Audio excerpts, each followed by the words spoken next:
Kami berharap ini bisa selesai dengan damai.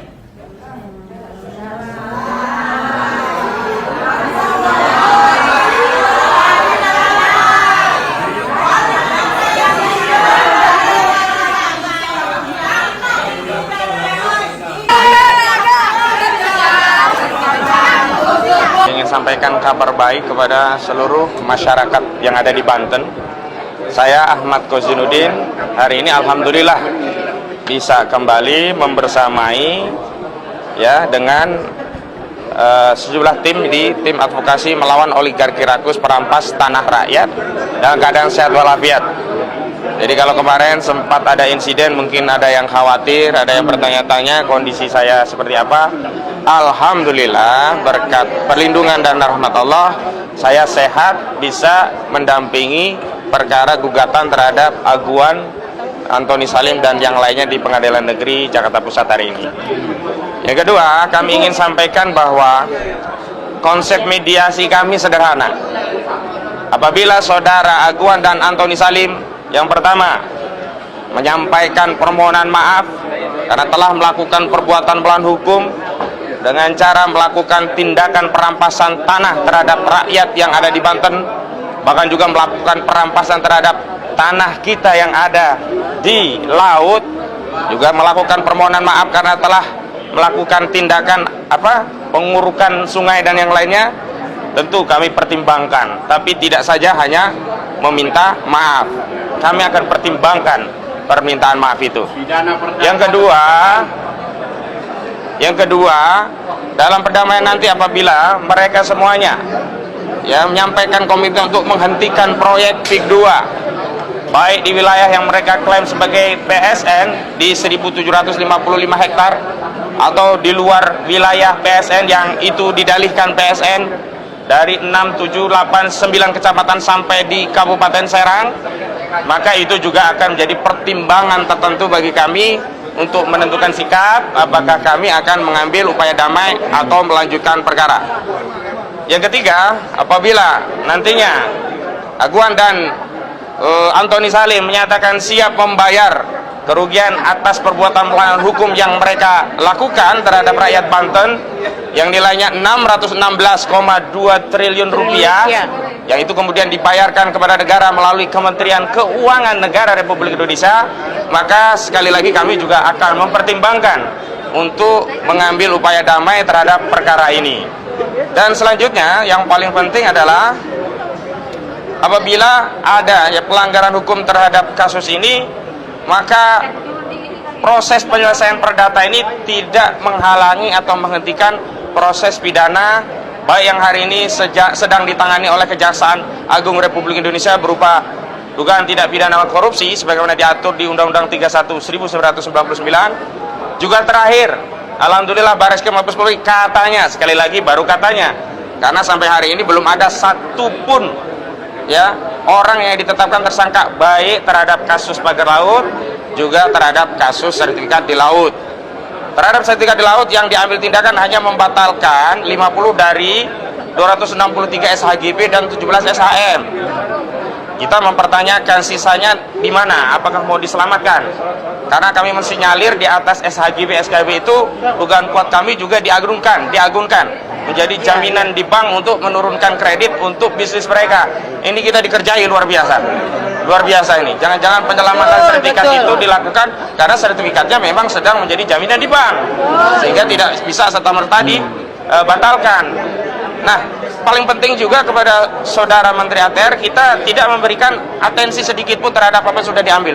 Saya pikir itu sesuatu yang luar biasa kemajuan. Ternyata apa yang diambil itu buat dugaan kami hanya untuk memina-bobokkan kita seolah-olah sudah ada prestasi, seolah-olah sudah ada tindakan. Misalnya 8 pegawai Kementerian ATR katanya sudah diambil tindakan karena melakukan pelanggaran berat dan diberi sanksi dengan mencopot dari jabatannya. Setelah kami telusuri 2 orang itu sudah pensiun, salah satunya yang berinisial JS atau Joko Susanto yang dia mantan Kantah DPM Kabupaten Tangerang periode 2022 sampai 2023. Pertanyaannya sederhana begini, orang sudah pensiun, diberi sanksi tegas. Sanksi apa? Yang kedua, dicopot dari jabatannya. Jabatan apa? Kemarin sempat tanya, apa nggak boleh keluar dari rumah? Iya. Apa nggak boleh ngomong cucu lagi? Saya ledekin, paling nggak boleh kawin lagi. Iya. Ya, sanksinya itu balik gitu. Jadi artinya ada permainan ya di BPN ini harus dibongkar semuanya. Kenapa? Sekali lagi, kalaupun sudah ada sanksi yang bersifat administratif, baik pemberian sanksi pelanggaran berat bahkan sampai dicopot jabatannya, dan tidak ada loh satupun yang dipecat dari status ASN. Jangan ada kebohongan lagi. Jadi kalau memang tegas berat harusnya dipecat, bukan hanya dicopot dari jabatannya. Nah ini permainan lagi begitu ya. Jadi proses pengambilan sanksi administratif tidak menghalangi atau menghapus tanggung jawab pidana. Jadi penyidik kepolisian negara Republik Indonesia harus memproses karena dugaan kuat ada ya di sana tindak pidana pemalsuan dokumen sebagaimana diatur dalam 263 KUHP. Ingat, KUHP masih berlaku karena KUHP baru berlaku nanti 2016. Ya, pakai KUHP lama 263 masih berlaku. Itu pemalsuan dokumen, terakhir terbitnya sertifikat hak guna bangunan dan juga sertifikat famili di atas laut. Yang kedua, pasal 266 KUHP ya, memasukkan keterangan palsu pada dokumen otentik, yang ini juga tindak pidana kejahatan. Jadi kejahatan-kejahatan ini jangan ditutup dengan sanksi yang katanya tegas, berat, dicopot dari jabatannya, padahal ternyata pensiun. Ternyihil nih, Bang. Jadi harus diproses, dan ingat, pidana terkait sertifikat ini tidak hanya di Desa Kohot, Kecamatan Paku Haji, Kabupaten Tangerang. Desa yang ada di Tangerang, seluruh desa yang ada wilayah pantai dan lautnya di Tangerang harus diproses secara hukum. Pada hari apa ya? Pada beberapa waktu lalu kami sudah datang ke Kejaksaan Agung menyampaikan informasi tentang adanya proses permulaan untuk sertifikasi laut di wilayah Kecamatan Kronjo. Di Desa Kronjo, karena ada sejumlah warga namanya dicatut ada 17. Nah itu harus diperiksa karena warga tadi mengaku tidak pernah punya lahan, apalagi lahannya di laut yang katanya didalihkan sebagai apa? Sebagai tempatnya dulu adalah tambak dan budidaya laut lainnya. Ini yang harus diperiksa.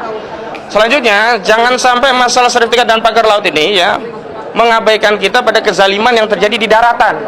Di daratan nih, Agung Sedayu ini, Aguan ini melalui Ali Hanafi Ali Jaya ini luar biasa zolimnya. Jadi mereka menggunakan Engcun atau Gojuli, Freddy ya dan Henry untuk membuat sertifikat aspal, yang sertifikat itu dijadikan sarana untuk merampas tanah rakyat, sehingga tanah rakyat banyak yang diambil tanpa dibayar, langsung duruk. Ya, kami sudah mewawancara dan mengambil dokumen korban-korban sebagiannya dan terus akan mengumpulkan dokumen lainnya. Dan kepada seluruh rakyat yang menjadi korban kezaliman Aguan dan Ali Hanafi Ali Jaya ini, tolong sampaikan kepada kami akan memfasilitasi, karena perjuangan ini harus dilakukan bersama-sama. Jangankan kami ya, korban yang harusnya lebih berjuang gigih. Kenapa? Karena membela harta milik sendiri. Kalau terjadi kematian itu matinya mati syahid ya. Jadi jangan ragu untuk berjuang melawan Aguan, jangan ragu melawan Ali Hanafi Ali Jaya. Jangan pernah merasa takut sama mereka. Sekarang ini si Ali Hanafi yang ketakutan, dia nggak berani keluar, takut ya, kabur-kaburan. Engcun ketakutan ya, kemudian Mandor Mehmet ketakutan, sekarang tambah lagi lurah atau kepala desa Kronjo ketakutan, sama preman-preman itu semuanya ketakutan. Jadi orang yang benar jangan pernah merasa takut sedikit pun. Justru yang harus takut itu mereka yang berbuat zalim kepada kita. Mereka yang harus kita intimidasi. Orang-orang zalim itu yang harus kita takut-takuti. Mereka yang harus kita ancam. Mereka yang harus kita tundukkan. Mereka yang harus kita paksa untuk kembalikan hak-hak rakyat.